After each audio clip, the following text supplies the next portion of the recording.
مين منا ما يعرفش رغاية ساعة لقلبك أو أحمد الحداد، الفنان والمدرس والرسام المعماري.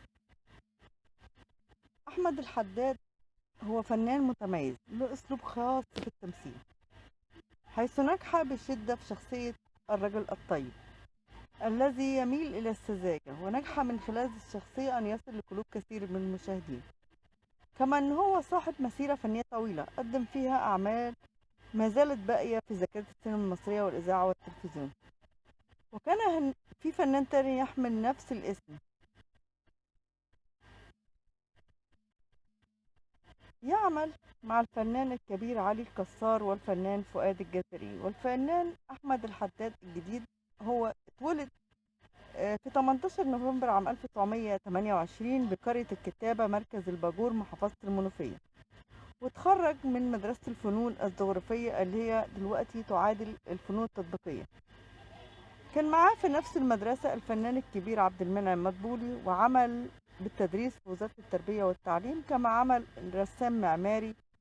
ولأنه فنان متعدد المواهب أيضا قام بكتابة برنامج أو حلقات برنامج ساعة لقلبك، وكان بيحب التصوير الفوتوغرافي وتجليد الأصوات.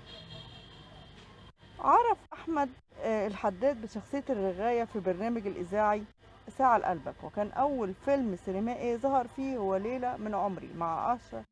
ومن أشهر الشخصيات اللي جسدها في السينما المراكبي في صراع في النيل مع عمر الشريف ورشدي أباظة وهند رستم، وحسان السائق في صاحب الجلالة مع فريد شوقي وفؤاد المهندس صبري أحمد، وفضل في غرام الأسياد مع أحمد مظهر وعمر الشريف ولبنى عبد العزيز، وقدورة في شاطئ الأسرار مع عمر الشريف وماجدة، وسائق التاكسي في السبع الليل مع الفنان رشدي أباظة ومرفت أمين، والمصور الصحفي في فيلم مع بطة الجماهير مع شادية وعبد الحليم.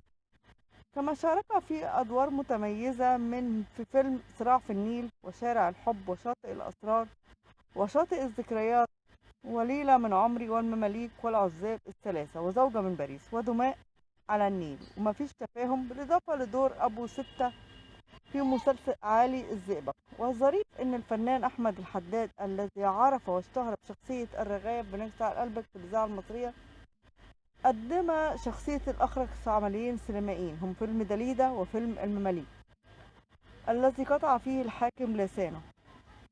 ظل عمر أحمد الحداد يشتغل حتى توفي عام 1992 يوم 17 يونيو عن عمر يناهز 64 سنة، أثر إصابته بفشل كلوي اللي هو عانى منه سنوات كتيرة جدا.